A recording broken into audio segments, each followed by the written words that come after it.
I'm Peter Falk, and I've got a secret. I've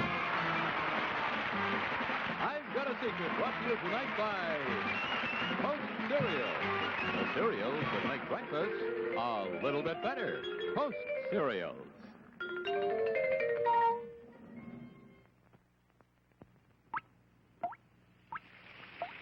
Two naturals join forces in a natural new cereal combination. Post Bran and Prune Flakes. Now you get the rewards of both in one box, in one delicious serving.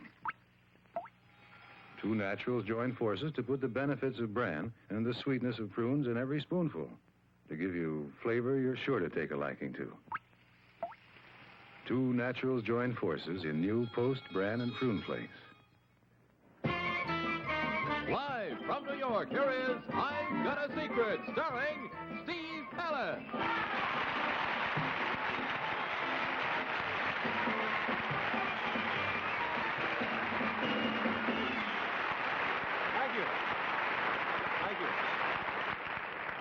Thank you very much. Good evening, sir, and if you'll just whisper your secret to me. No, actually, this is a piece of sculpture, real sculpture, which was borrowed from the Museum of Modern Art here in New York. And now that I've explained what this weird-looking object is, let's meet the members of our panel. First, there's Betsy Palmer.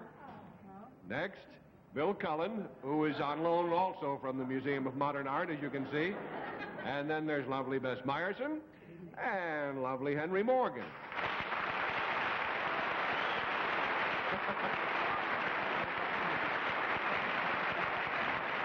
We gave you a little shot of Henry there as Picasso might have seen him, and if he had seen him, that's how it would have been. And anyway, now may we have our first contestant, please. Not so cute.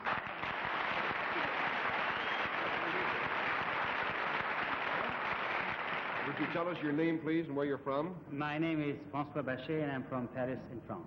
Francois Bachet. Bachet, first syllable, from Paris. Mr. Bachet is a distinguished sculptor, and he's responsible for this intriguing work. I'm going to move over here so you can see just how intriguing it is. It was actually exhibited at the Louvre Museum in Paris and is currently on loan, seriously, as part of a large display of Mr. Bachet's work at the Museum of Modern Art here in New York. I was not joking about that.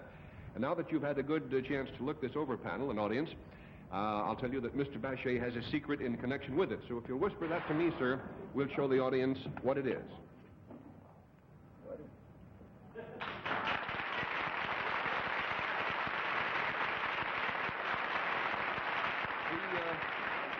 The clue to Mr. Bachet's secret concerns the sculptor, of course, and we'll begin with Betsy Palmer. It concerns the sculpture. Yes. The first thing that came to my mind when I saw your sculpture, Mr. Bachet, was a lady novelist who lives here in New York named Miss Fanny Hurst. And she always wears a calla lily, and that looked to me like a calla lily. Does it have anything to do with Miss Hurst? I don't know what a calla lily is. They're in bloom again. Well, now it's a flower. It's a very beautiful flower, as a matter of fact. No, it's not a flower. No. Does this have to do with what this is to represent? Is that what we are to find out? Mm-hmm. Well, I think the way you meant that, Betsy, probably no would be a better answer. It's not so much what it represents. Not what it represents, what it is made of, the material that you constructed it from? Yes. We would like to know that? No. Well, it's not essential, but it is relevant. It's relevant. It is metal. Yes. It is something maybe taken that has been out in space? Oh, no. No. $20 down, 60 to go. Bill Cullen? Mr. Bachet, is this... Bachet. Bachet. Sorry. Mr. Bachet, we are not concerned with finding out what material was used in the construction. Are we concerned in determining... We are also not concerned in determining what it is to represent. Is that correct? That's correct. What then are we concerned in determining? Are we concerned in determining the length of time it took you to... No. The amount of money it cost for the... No. Too much. The place where it was... No. No. Good. You covered a lot of ground, Bill. $40 down. Yes. You got about all the no's I can think of. Mr. Bachet, is there something unusual about this in the sense that... Yes. Yes. Would you like to tell me? No. The thing unusual, does it possibly produce something? Does Yes. something... Yes. Does sound emanate from it? Yes. Yes? Now, I have to find out how does sound emanate from it, or what kind of sound? Either way, Can dogs hear it? I mean, is it making sound right now? I hope not. Oh. All right. I don't think my microphone is either. Henry, $60 have been gone down. But she just said it. Makes Yes, sound. sound does come from it. Well, what else you want to know? What kind of... How you been? What It's kind of sound? But it's a loudspeaker, isn't it? But we have to know what No, kind no, of no sound. loudspeaker. Does it create its own sound? Yes. Mhm. Ow! Would you mind turning it around so I can see the back? If we did that, that would give it away, I think. Well, go ahead. Oh. Give it to Is it in any way electronic? No. Is it? You were just about to get it, panel. Mr. Bachet's secret is that his sculpture on the first syllable is not only very beautiful to look at, actually it is fascinating to listen to because it can also be played as a musical instrument.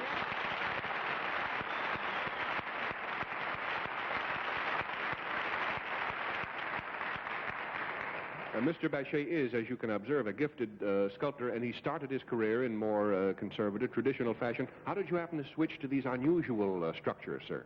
I was making a trip around the world that lasted 7 years, and I had to carry a guitar. So I invented a collapsible guitar. And when I came back home with my brother, who's an engineer, we decided to make a synthesis of acoustics and of sculpture. A census? A synthesis. A synthesis, I see. Synthesis. Yes. Of sculpture and acoustics, and that's why we are making this sort of musical sculpture to go put the sculpture further. I think I understand. At least I'm beginning to get close to it. Perhaps you and I could turn this around now and let the audience and our panel see what it was that we had hidden from their view before. This is the part of the device that produces the sound. Would you demonstrate it, sir? This is called, by the way, trombone de verre, which means glass horn. Beautiful. But I will need some water, which was... Certainly. And we have the panel's water. Thank you, panel. This is pure panel water there. Whatever that is.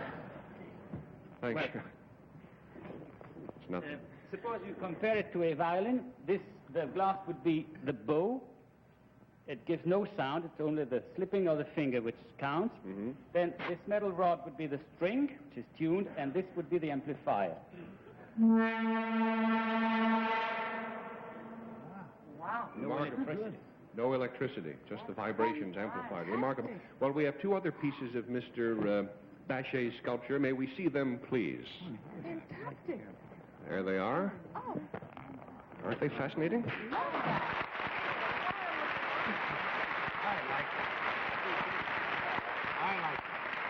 And Mr. Bachet, tonight we have also borrowed Norman Paris and his avant-garde musicians, and we'll be able to hear your musical structures in concert if the gentlemen of the orchestra will come out, please.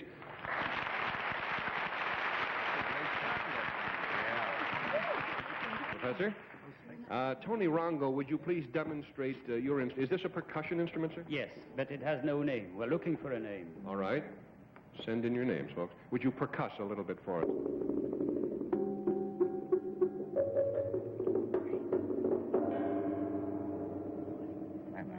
Words would be superfluous at this time. And Norman, you want to lay down a little for us there? I'll get out of your picture here.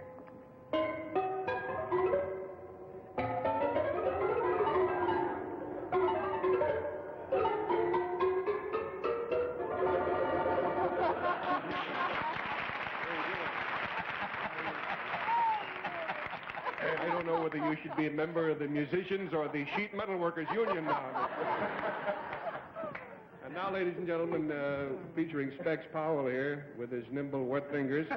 Incidentally, Specs didn't know how to play this till 3 this afternoon. I still don't. You can imagine if he showed up about 1:30, what would happen right now.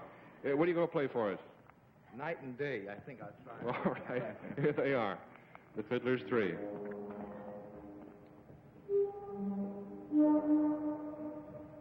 Wait it up, buddy.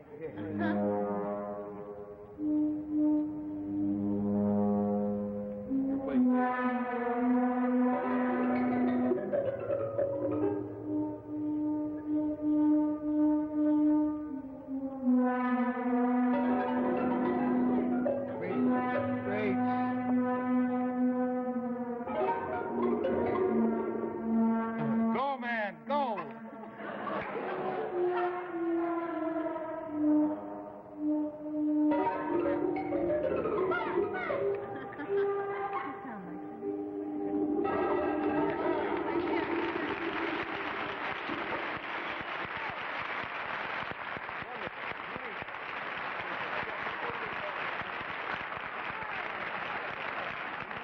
You must be very nervous. Your hands are wringing wet.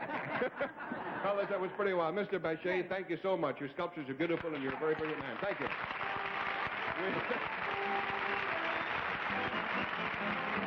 We'll meet our next contestant in just a minute, but first, watch this.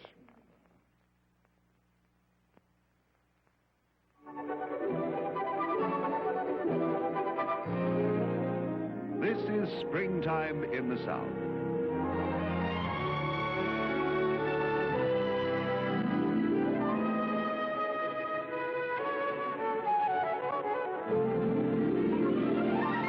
Here in the South, as all over America, people are turning to the taste that's springtime fresh. The taste of Salem cigarettes. Salem, America's favorite menthol cigarette, the largest selling by far, because Salem brings you rich tobacco taste, menthol soft flavor. Salem refreshes your taste. Try something different for a change. Turn to Salem for a taste that's springtime fresh. Try Salem filter cigarettes for a change. Now may we have our next contestant, please?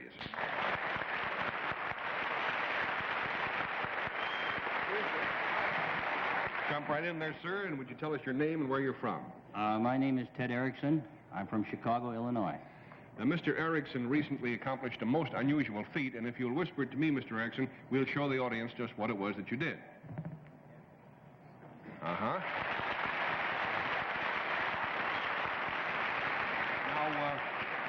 Now, I'll admit that's unusual, but that has been done before. I think you'd better tell us a little bit more. Ah.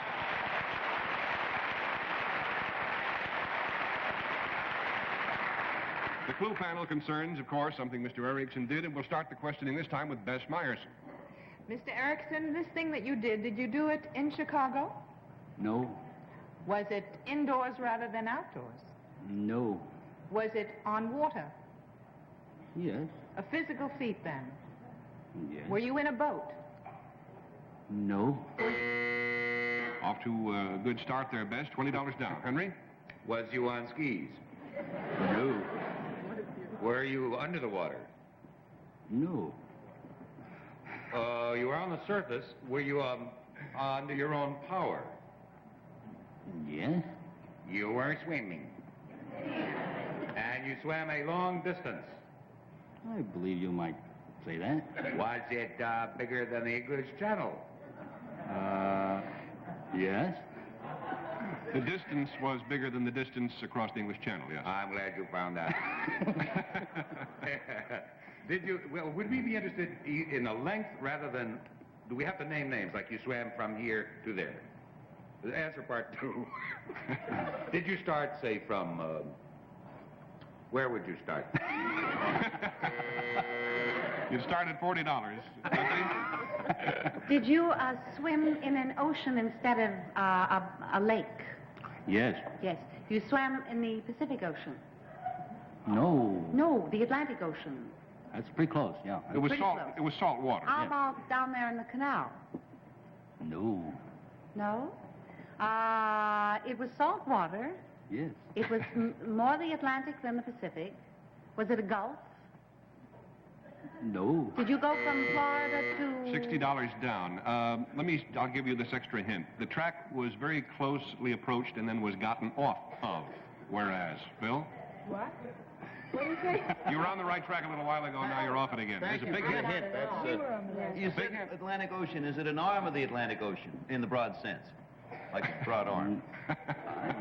Yeah, I guess that's an Could it be Long Island Sound? Oh, boy. Can we go back to the English Channel? Yes. Good.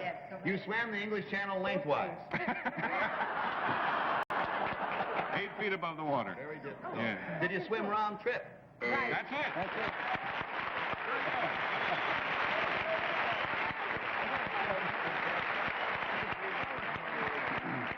It worked out. Or yes, Henry.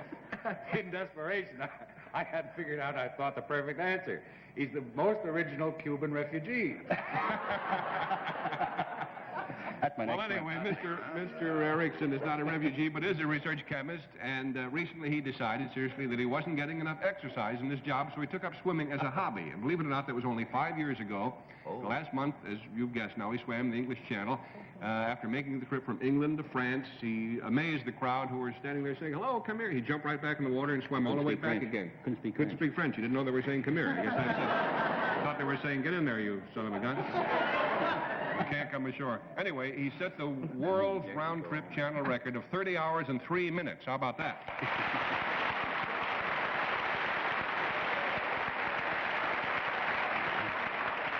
Mr. Erickson, it occurred to me that maybe the reason you set the world's record is because nobody ever did this before. Is there any precedent? No, it's been done before. An Argentinian, Tony Abertando, did it in 1961.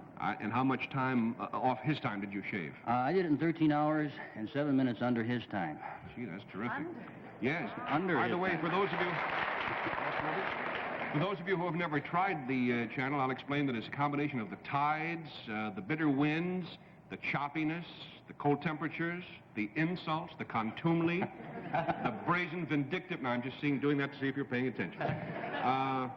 What were the big problems that you ran into, sir? Well, one of the biggest problems in swimming the channel, of course, is getting the good weather. Mm-hmm. And we were trying to have the capability of swimming it on spring tides or neap tides. And we had... What tides? Spring tides or neap tides. Neap? Neap. Neap. What is a neap tide? I've never heard of a Well, neap spring tide is where the high water is higher and the low water is lower than it is on a neap tide. How do you Neap tide is where the low water is lower and the high water is higher. How'd you spell neap? N-E-A-P. There you go, folks. New word for the evening. Neap tide. And did anything grab you or anything like that? Yes, we wound up on the neap tide swim. We wound up hitting jellyfish, men of war, sea nettles, whatever you prefer to call them. These wound up with pretty good stings. And towards the end of the swim, I started getting hallucinations. I couldn't focus my eyes. And as a consequence, I would look at people like I'm looking at the people in the panel now, and they looked like little flowers, and their hands would wave like little leaves in the breeze, you see? We are. There they are, wave over there. See the cute little panel people. Well, Mr. Erickson, seriously, you did a remarkable thing. You're a real champ, and it's always a pleasure to meet one. Thank you very much for being with us tonight.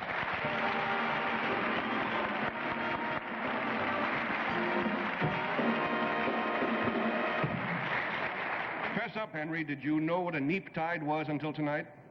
Yes. We'll meet our special guest for tonight in just a moment. But first, here's a message from our neap tide. Whip and chill pies, whip and chill puddings, whip and chill molds, mousses, whip and chill sauces, whip and chill soufflés. And I thought whip and chill was just a delicious dessert. Then I wrote for this whip and chill recipe book. Magical desserts, they call it. Well, they don't mean maybe. 141 of them. And every one of them, marvelous. Yet so easy. And I thought whip and chill was just a delicious dessert. It's hundreds of magical desserts. 141 of them are in this free Whip and Chill recipe book. New and free. Just send 2 Whip and Chill box tops to Whip and Chill recipe book, Box 3000, Kankakee, Illinois. That's Box 3000, Kankakee, Illinois. A limited offer from General Foods. Henry's just been thinking it over, and he's decided he disagrees with Mr. Erickson as to what a neap tide is. It's between an ebb and a rip. Now it's time to meet our special guest, Rip Torn, ladies and gentlemen. Rip Tide. No, he's a gentleman who made his motion picture debut, I'm not kidding about this, in a movie in which he co-starred with our own Henry Morgan. But in spite of these humble beginnings, he has gone on to become one of our most important young actors whose TV series is acknowledged by the critics and the public to be one of the finest new shows of the season. Here is the star of The Trials of O'Brien, Mr. Peter Falk.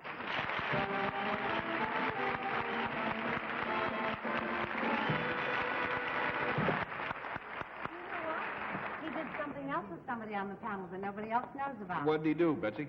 We had an agent that believed in both of us, a young lady named Isabel Baker, and we both shared the same one. And she had faith in Peter when nobody knew who Peter was. That's right. Because I remember Isabel telling me that. That's wonderful. Yes. Well, so much for true life dramas, ladies and gentlemen. Peter, do you have any legal tricks to play on our panel this evening? Well, not exactly a trick, Steve, but I have a test to determine what kind of witnesses they'd make. Well, how do we proceed, Counselor? Well, I would like the panel to make positive identification of famous people on the basis of some photographs that I have here on the table. You mean the way witnesses look at mug shots, that sort of thing? Well, exactly, Steve. Well, it sounds very difficult. I mean, it doesn't sound too difficult, especially since we're dealing with pictures of famous people. Well, that's right. It's very, very simple. The only problem is that I wasn't able to get any recent photographs of the celebrities involved. Oh, well, that's all right, because I don't think that people change that much over the years. Let's start now. Betsy, we're going to make you first in line here. All right. You see if you can identify this first celebrity here. Now, Betsy, this is a very important star of television, movies, and the radio, and I don't think you'll have any difficulty with it. Picture's a little old, but I think you'll find a striking resemblance nevertheless. Now, while Betsy's trying to decide who that might be, we're going to show the audience who the famous celebrity is. We'll reveal the name to our audience. There it is.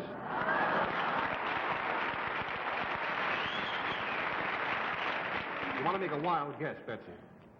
I'd say it's Peter Falk. That's wild. All right. Before I was married.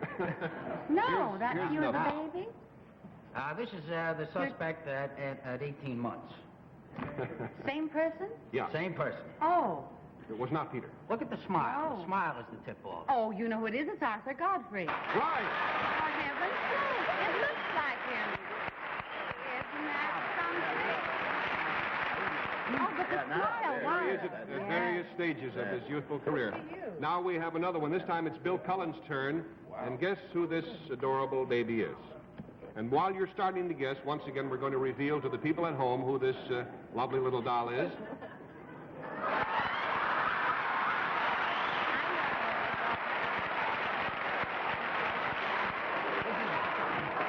At the age of 8 months, Bill.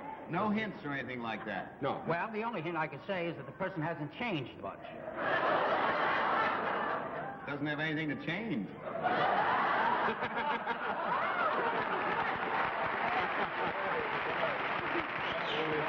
Only the hairdo, Bill. I hate to say this about a good friend of mine, but I'm sure it's Edie Gourmet. Well, not Arthur really, Godfrey. No. Fanny Bryce. No, it does look like Fanny Bryce. We'll show you another picture. All right. Now, that really looks like Fanny Bryce, doesn't it? It's about 2 years later. Do you know who that is?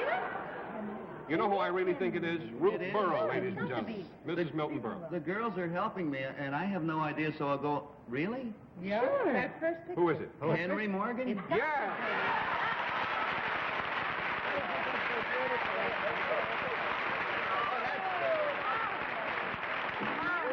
Get a load of this picture of Henry here. Henry. When he was 34, ladies and gentlemen. I was in the Navy with Godfrey. There he is in uniform. Oh, you were sexy. Still looks like Edie Gourmet. Now, we have another one here. This time it's Bess's turn to guess. Bess is at the age of 1 year, and it's not had a hopper. We'll let the people at home see who it is.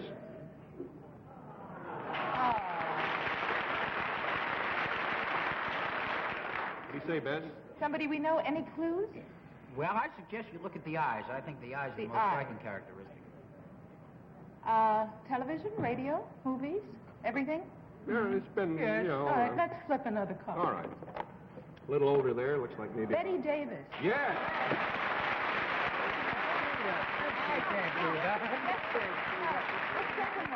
The second one. Oh, Look at now, that. I guess. Yeah. The second one really looks like her with the eyes. Now, this next one, Henry, it's your turn to guess on this next one. Isn't that sweet? There's a tough little customer. I think Henry, concentrate on the face, because the face is the most familiar. We'll let the folks at home see who this is.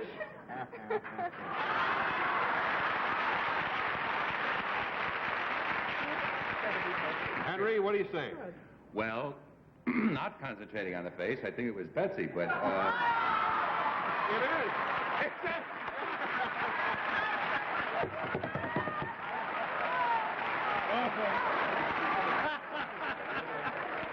Oh, dear. Yeah. Isn't she lovely? Betsy, how old were you in this picture now? I don't know. I have no idea. I think...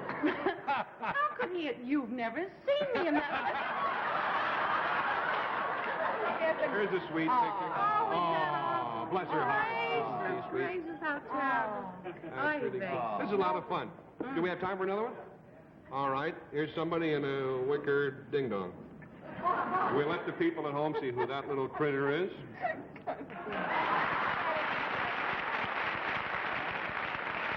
Okay, let's see. It's now Bill, whose turn? No, it's Betsy's turn, yes. Again? I passed. There's not much of a clue here. There isn't much of a clue there? No. No, want to see another picture? Here's another picture of this critter. That's Bill Cullen. Yes, it is.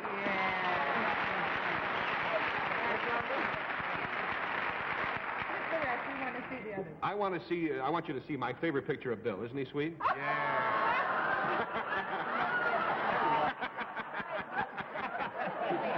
Yes, that's my boy. That's funny. Now, here's one more. Here's the one you're guessing, of course. That's kind of tough. Now it's Bill's turn. We'll show the folks at home who that is.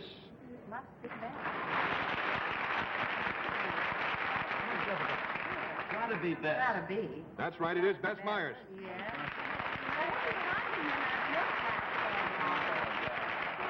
Yeah, there you go. Unbelievable. Is she sweet there? How old were you in this picture, Bess? 38.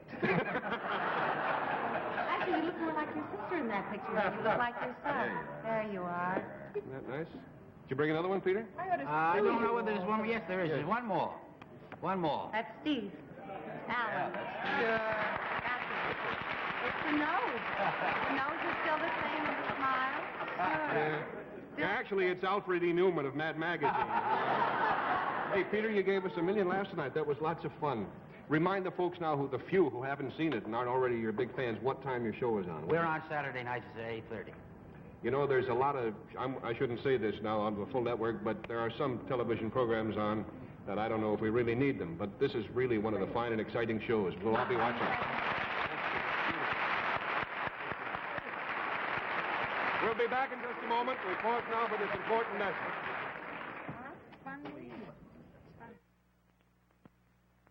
We'd just been married, and I decided to put first things first. Wife, I said, I'm going to teach you how to make coffee. First, an absolutely essential Maxwell House. See? Blue can. Good to the last drop. Maxwell House coffee. Good to the last drop. So, be a good little Maxwell housewife, and I think I'll keep you around.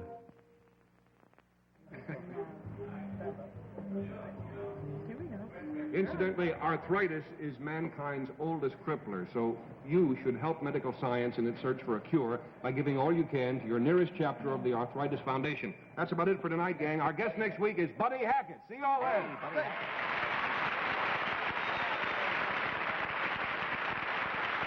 I've Got a Secret has been brought to you tonight by General Foods, makers of Whip and Chill, rich but light. Whip and Chill, the rich dessert, light enough to eat every day.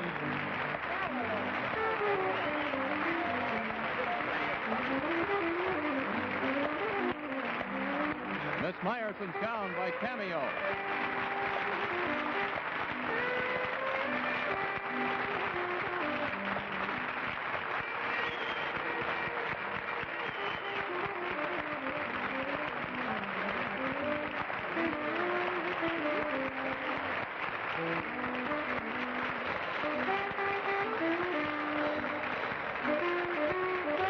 This is John Cannon speaking.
My name is Buddy Hackett. I know I got a secret. I've got a secret. Brought to you tonight by Winston. Winston tastes good, like a cigarette should.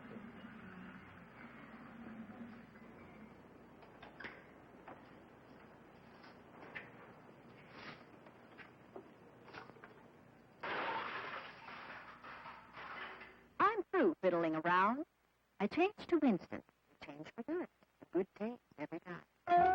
Winston tastes good like it should. When you change to Winston, you'll change for good. 'Cause Winston tastes good like a cigarette should. From New York, here is I've Got a Secret, starring Steve Allen.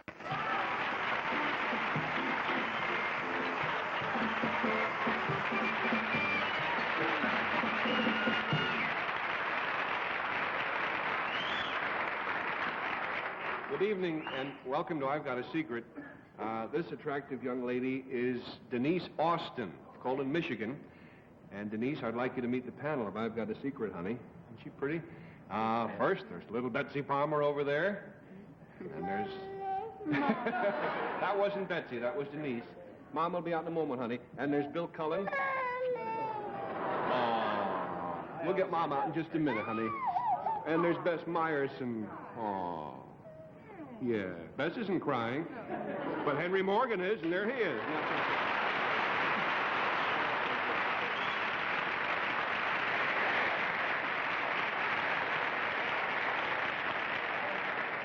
There'll be no program tonight, folks, just a lot of walking around like this. I've had 4 of my own, I know how to do it. I've made them all seasick like this. Panel, if you're ready to play the game, we'll make a few more introductions now. Will Denise's mother and grandmother come out, please?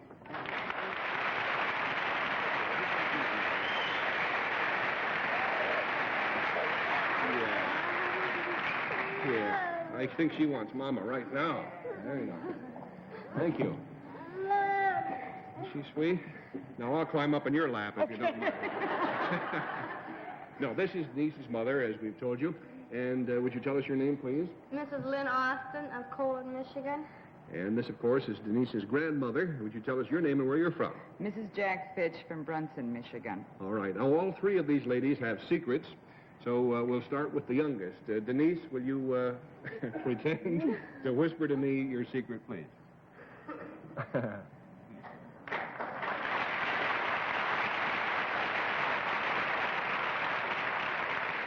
Now we'll find out what Denise's mother's secret is.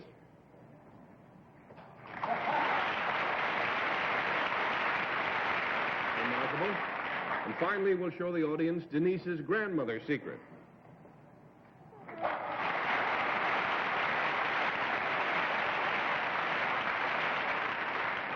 Panel, the clue to these ladies' secrets concerns something that they all have in common, and we'll start the game now with Betsy Palmer. Mrs. Fitch. Yes. And Mrs. Austin and Denise, does this have to do with the day you were born? The date of your birth? No. Does this have to do with, being mothers? Oh, not so much. Not really. No. Does it have to do with first names? No. Does it have to do with anything that is physically the same about you? No. Does it have to do, well, Denise doesn't go to school, so it doesn't have to do with education. How about your husband's names? No. How about your husband? No. You cleared a lot of deadwood away there. $20 down, and we go on to Bill Cullen. She's fast. Is Denise's secret, Denise being the youngest, is it something as relatively simple as my mother and grandmother are here tonight? Well, in a sense, it's something that simple, but it's not just that. Well, would be like Mrs. Austin's mother and grandmother be here, and Mrs. Fitch's mother and grandmother be here, so we got a whole bunch of generations, like You 7. just about got it there, Bill. Not exactly.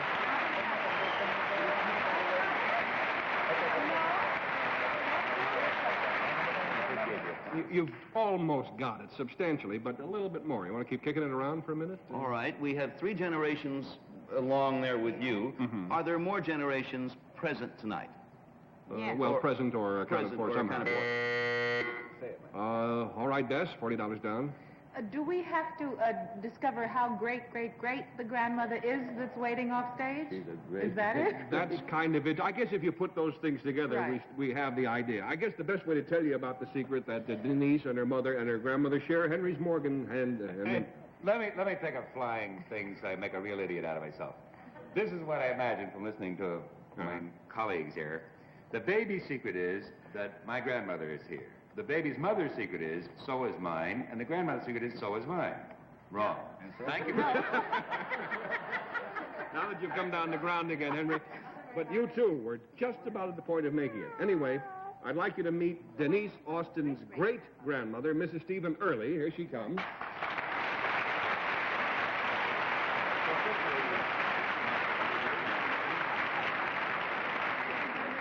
Now, this is a great-grandmother, and as grandmothers go, I think this is really pretty great. I'll tell you that. She's a great-grandmother, is she really? Not a gray hair in her head, not a gray hair in her great head, and we have 4 generations here, 1, 2, 3, 4, but you ain't heard nothing yet, as the old saying goes.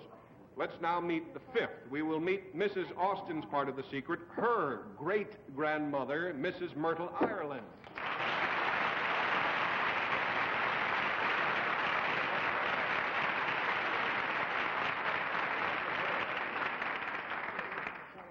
Now, from here on in, it gets a little bit complicated, so I have to go to my notes, or otherwise I'd take all night. I never get it straight. But if you pay attention, it's not too difficult. Now, Mrs. Ireland here is Denise's great-great-grandmother and Mrs. Early's mother. She is also Mrs. Fitch's grandmother, which makes Mrs. Austin Mrs. Ireland's great-great-granddaughter. And this makes Mrs. Early, who is, of course, Mrs. Ireland's daughter, Denise's great-grandmother and Mrs. Fitch's mother. And since Mrs. Fitch is Mrs. Austin's mother, Mrs. Austin then becomes Mrs. Early's granddaughter, or to put it a different way, Denise has a great-grandmother, and Mrs. Austin has a great-grandmother, and Mrs. Fitch, where does that leave you? That leaves me holding the telephone. Holding the telephone, that's right. Believe it or not, at the other end of this telephone, ladies and gentlemen, is Shelley Berman. So I just want to see if you're paying attention, and you were. Good for you. No, at the other end of this phone right now is Mrs. Fitch's great-grandmother, and that rounds out, seriously, 6 generations in the same family. Isn't that something?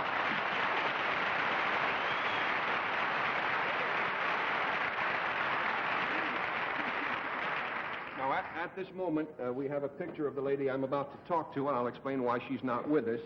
This is Mrs. Comfort Elizabeth Henderson. We're talking to her right now in Gentry, Missouri. She's watching the proceedings, and as you can see here by this picture, she's in perfect health. Doesn't have a gray hair on her head either, to speak of. And the only reason she's not here tonight, believe it or not, is that she refuses to fly. Doesn't go for these newfangled inventions. Personally, I think she's got a date out with everybody out of town. But I'm going to try to get through to her now if she can hear me. Mrs. Henderson, how is Skitch? No, I'm just joking. Can you hear me all right? How are you feeling? What are you doing?